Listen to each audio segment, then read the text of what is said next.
speak to us now at Ellen Road, the match winner, Lukas. Congratulations. Thanks for joining us. How good does that feel? Yeah, amazing. 3 points really important, and yeah, first Premier League goal, really pleased. It is. Your first appearance in the Premier League for 7 years. What a way to come back. Yeah, amazing. Fortunate to get a pen, but I think we worked really well in the game. First half, we had a lot of control in the game. Second, a little bit less. Just in the final third, we still got a bit of work to do. Was it pre-planned you were going to take it, or did you just fancy it? I think in the pre-season games, it's always been when I started. I took the pen and I just felt like it was my name at that time. Lukas, it's Michael Owen. Congratulations, mate. I don't know if you remember, I used to watch you a fair bit at the old Manchester City Academy. I used to watch you score a few goals there. I was just wondering, when you were taking the penalty, did you notice the goalkeeper? He went over to his bottle, he had a look at what side you go to. Yeah, I was pretty sure he didn't have nothing wrote down. Yeah, he was doing his homework there, but he went the right way as well, but it was a good penalty of yours. Yeah, I think I just put it hard and low, and he couldn't get to it. Nicely. Cool in a big moment for your team tonight. Yeah, really big points. As a team coming up, it's always important to get all the points you can. I think at home, we've done really well, and I hope this is going to be a fortress where it's going to be difficult to take points from us. Yeah, you've experienced Ellen Road jumping tonight under the lights. Just how much of a help is that as a home player? Yeah, definitely. I've never experienced it like this before. I think in the pre-season games it was loud, but today it was electric, and it charges us up, to be fair. Brilliant result for you. Well done. Thanks for talking to us. Thank you. That is the match winner live at Ellen Road on a big night for Leeds United. His penalty enough in the end to settle it for Leeds United. So that is it. 10 out of 10, the opening Premier League weekend. You counted your 82 days throughout the summer of starvation away from Premier League football, and this is what it's provided for you. Liverpool beating Bournemouth 4-2 on the Friday night, then those wins for Sunderland and for Spurs and for Manchester City on Saturday, then Forest and just for Arsenal on Sunday, and Leeds have joined the club by beating Everton by 1-0 at Ellen Road. Let's get straight into it then. Let's see if there's any controversy with these two in the awarding of that penalty against the Everton captain, James Tarkowski, from the referee, Chris Kavanagh. Shot long way out. Any doubt about this for you? Well, definitely doubt. I think there'll be people out there that don't think it's a penalty. And I must admit, when I saw it, I thought, wow, let me have a good think about this. What happened? Let's go through it. There was a deflection. The ball came from a long way, yes. So if Tarkowski's arm stayed in that position and he just stood still, I would say, no, I don't think that's... But because he leans and falls into it, and I think then I'm probably siding with, yes, it is a penalty. But I can understand lots of people don't think so. You included, Steve. I know you don't think so. My opinion is irrelevant. Well, I know it is, yeah. I've not played in the Premier League. Good job it is. He's not necessarily diving to the left, but there's a big movement to the left. There's an attempt to move the arm away, but I think that the fact that he leans to the left the ball takes a big bit of his arm and stops it going through to the goal. So it's clear cut for you, Gary? I'm a wee bit biased, but I think it's a pen. But the encouraging thing for Daniel Farke and Leeds United is the fact that Stack had 3 or 4 pops from, distance. Very encouraging to see a midfielder shoot from distance, because that's what happens. If there's a little ricochet, you might get lucky, and you might get an arm ball. You just said lucky, and you thought it was clear cut. Make your mind up. You make your own luck. You take a chance. So just to go back to Chris Kavanagh took his time. We've checked. It wasn't the assistant. It was Chris Kavanagh on field that gave this. And then obviously John Brooks in VAR has verified it. I think we're all happy it isn't a clear and obvious error. It wasn't going to get overturned. And if it had gone the other way, if Chris Kavanagh hadn't have given it, I don't think VAR would have been saying, oh, so you need to go and have it. I think it's in that category. I think there'll be, I wouldn't say 50-50, but I would say there's a large percentage of people watching this programme tonight thinking that's not a penalty. He keeps his arm in a neutral position. It's not making him any bigger. I can understand the argument, absolutely. But if you're putting a gun to my head, I'm saying, do you know what? He does sort of fall into it. He moves towards it, and it does hit his arm. He has got plenty of time to move his arm away. And on balance, I do think it is. Remember what Howard Webb tells us all the time, though? They have to be 100% certain on field to give the decision. And you're happy that from that distance, Chris Kavanagh can be 100% certain? No, I'm not, because that last shot, actually, the referee's not in the best position. He is probably half guessing. You can see him wait. He might have been listening to his assistant, who might have had a better look at it and said, did that hit his arm? And obviously the assistant has said, yes. So he's probably taken an educated guess.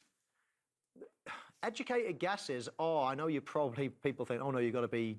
But that is part of refereeing. Don't get me wrong, I've never ref, but I've been on the pitch, I've seen certain things, I've thought, I didn't get a good... But it looked like a fall, it looked like the way he did something, and you do sometimes take an educated guess. And that's why VAR's there, because you know what? If I make a mistake, it can be rectified. But I think he's taken a bit of an educated guess on that one, and most would argue probably just got it right. I think it goes on the fact that he does make... It's not a dive to the left, but there's a big movement to the left, so therefore he's bringing his arm with him. And it's in a natural position there, but I think the fact that his body leans, it takes his arm onto the ball. That's the thing. As I said right at the outset, Steve, if he stands there and it deflects and he just stands there and it hits his arm, even though it's quite a way out, I think if he just stands there, you get away with that. But it's the lean, he's leaning with his arm, and I think that's just the bit that I'm thinking that makes it a penalty for me. But obviously, Gary, you just said you're a wee bit biased. We don't think David Moyes sees it that way. No, not at all. You'd see that at the end, couldn't you? No, if that decision is given against you... You're the Everton manager tonight. Yeah. You've got a different opinion. Absolutely, 100%. I can understand the angst and Moyes' thinking. But there again, the more I see it and the more he's leaning and taking his left arm to stop the ball getting through to Pickford, the more it becomes a pen. Pickford just picks that up, doesn't he, really? It's going right down his straight. He doesn't really need to. I know that's impossible to say. Your natural instinct is to try to block it. But the funny thing is that the shot was actually going straight down the middle. Pickford would have just caught it in his arms and no danger. So it's frustrating for him. It's almost a soft one, isn't it? But there we go. I do think it was a pen. Let's get the opinion from the horse's mouth. Here is the Everton captain, James Tarkowski. James, I can only start with one question. What was your view of the decision to give the penalty? Absolutely bizarre. As you just said to me earlier, that it comes up on the screen saying that I'll lean into the ball. I always thought the rule was arming in an unnatural position, which it definitely wasn't. It was by my side. So unless they've got a new rule about leaning to block a ball, I don't know. But if that's the reason they give it, I can't understand it. I asked the referee on the pitch if my arm's by my side, is it a penalty? He said no. He didn't give it. The linesman gives it from 40 yards away. How he can see whether my arm's a half an inch away or not from where he stood, I don't know. So bizarre decision, and I don't understand why it's been given. Did you have to react from the deflection?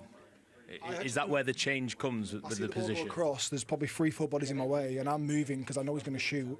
So I'm moving through bodies. So I've got maybe half a second to react from the time the ball's kicked to come through bodies to try and get myself in a position.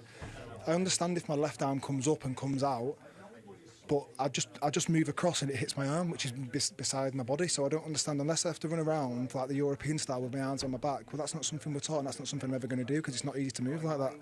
So if my arm's by the side of my body, I don't understand how it's given. And what was the explanation given to you on field? He didn't. I just asked him the question about if it's by my side, is it a penalty? He said no.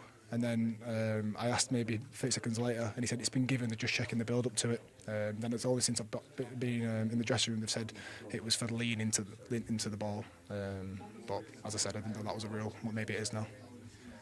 Away from that decision, the overall performance, how did you feel that it went for the team tonight? It felt like the first half was very hard going, but second half you were beginning to find a foothold at times.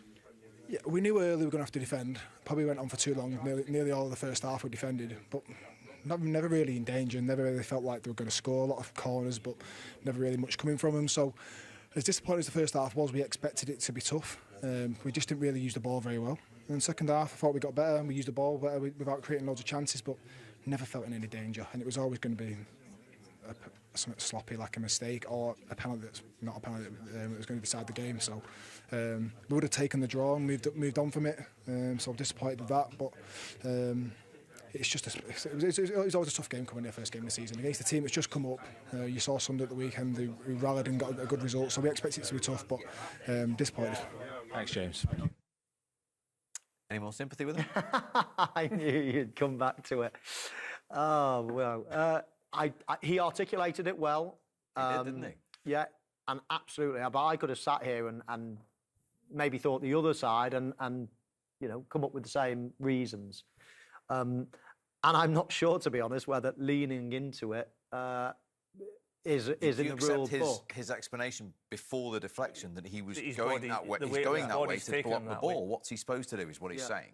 Yeah. Yeah, I hear him. I totally hear him. I still think it's he leans into it and it's a pen. I mean, there's the deflection off Dewsbury Hall. Yeah. There's a lot happening. He's trying to claw it back. He's trying to get it back in there. But the fact that he goes and he knows what he's doing. He's trying to stop the ball with his arm. He isn't leaning. You look where he hit when he hits it. Then when he hits it, he's in an upright position. He only starts leaning when the ball gets deflected and it starts going that way. The arm's just then there. He leans then into the arm's it. There. From the replay before, from behind the kicker, then as he's there, it's the lean is late. That's not a great angle either. But the first angle there, I don't think he's leaning. I think he's standing upright, and he only starts leaning when the ball takes a deflection and goes this one now. He's standing upright there, and it's now it comes later. As I say, here we go. This is the one. He's standing upright. Look at him in front of the goalkeeper, standing upright, still, and only now he stopped. That's a late lean, and that's moving your arm. A late lean. There's a new expression. It is. Listen, as the linesman's gave it. Yeah. So according to James, and the referee hasn't. Or is the refs gave it? Well, he's eventually given it, but he's asked for the referee's assistant's advice, hasn't he?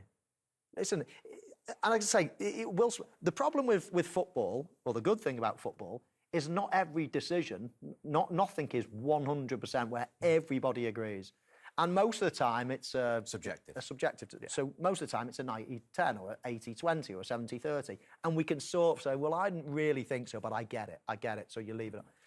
But some of them are 50-50, some of them are 60-40. What's your percentage on this one? I'm a 60, 65, 35, something like that. Okay. So is that enough for you? You starting to... Not just because you didn't think it was a pen. Stop. Is it no, I'm just fairly soft? Advocate. Soft or fairly soft? We both thought it was a pen. No, I can feel it. It's a massive decision in the game because it was looking like a 0-0. Yeah. And if he doesn't give it, you're asking us the same questions here, saying, how didn't he give it? Why hasn't he given it? And you've got Daniel Farke saying, look, he's leaning into it, has to be. And where's, he's going to make he has to make a decision, and we're going to debate it one way or the other. It's a very close call. As I say, we, not you, are both thinking it's just a penalty. Yeah.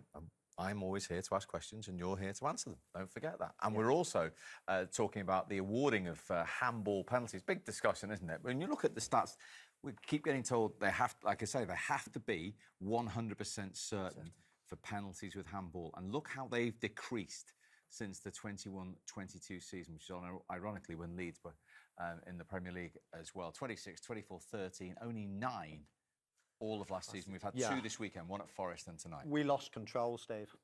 In that 2021-22 season, and even the next season, we had lost control. And do you know what? Even referees, I think, were thinking, do you know what? I don't quite know. Any time it hit the body, you literally had to put your arms behind your back because a natural position, it didn't matter, even though it said it in the rule book. And I feel, and I think a lot of people felt we lost control. I think we've really gained control of handballs again now. The last 2 or 3 seasons, it's much better. Of course, there should be certain penalties given for handballs, but not every time it hits your arm, like some places on the continent. Yeah. So I think we've got that I've just back now a bit. Pictures of loads of times it's hitting people. Some of the decisions back then were absolutely disgraceful. Yeah. It's a lot more consistent It became a bit of a joke, really. Yeah. Completely lost control. Here is the winning manager. What a start for him back in the Premier League. Leeds boss, Daniel Farke. Daniel, how do you assess that performance and how important to get off the mark with 3 points? Yes, I think overall a well-deserved win. We were, I would say, by far the better side in the first half. Was quite impressive first half in terms of dominance and possession. I think many shots. The only problem is when you have such a good period on Premier League level, you have to reward yourself, and we didn't use our moments in order to go in lead, because also the start of the second half was really good. I think 2 good chances of Willy Gnonto. Yeah, but then on this level, against the experienced side, just small details can change momentum a little bit. There was a foul against my captain, then, although the player was booked, he has to go off. You play for 1 minute and underload, then he's limping around for 2 or 3 minutes, so out of a sudden you are more or less 4 or 5 minutes in underload, and the experienced side use these moments also to leave their footstep in the game, and in this moment you have to play smart and dig in, and also to defend your clean sheet. We didn't allow chances, and then we changed momentum back on our side for the last 20 minutes. And of course, after the 1-0, of course they were trying to pushing everything, but I got the feeling we were closer to score the second goal than the equaliser. It was a tight game, but overall a well-deserved win. Yeah, he's happy. As I mentioned, 2 of the 3 promoted teams winning this weekend, and given, Gary, that 10 of the last 15 promoted teams have gone straight back down, I mean, the start is everything, you feel. It is massive, because once you're embroiled and you're in that bottom 4 or 5, you know, come a couple of months into the season, it's very, very difficult to pull yourself and drag yourself up into the middle of the table. And especially a club as big as Leeds United, where there's a lot of expectation, you know, from the fans. It can become a difficult place to play and play under the pressure of the fans. So the start is massive, you know, and if they can just pick up points on their travels and try and make Ellen Road a real difficult place to come and play, they've got a great chance of. For me, they're the one of the 3 that's got the best chance of staying up. Does it, some of the players who perhaps haven't experienced this before, like Nmecha, who you've just spoken to, does it just give them that little bit of belief straight away about Premier League? No, absolutely. Goodmanson, Stack, the keeper, Perry, they'll all have gained from tonight, just realising what the club means to the fans, you know, and then they can join in with that whole, you know, that feeling when teams come to Ellen Road, that there's a buoyancy about the place, you know, and they spring into action. Yeah, it was certainly jumping at the end, like we remember it. Yeah, absolutely. Yeah, I grew up watching Leeds being one of the best teams, actually. He was winning the league when I was growing up for Leeds. But no, nice to see good times return, and they're going to be a force this season in the Premier League if they keep playing like that. Gary, good to see you. Michael, thank you as always for your company. There we go then. That is the Premier League weekend complete with a huge win as far as Leeds United are concerned from the 3 of us. We'll see you soon.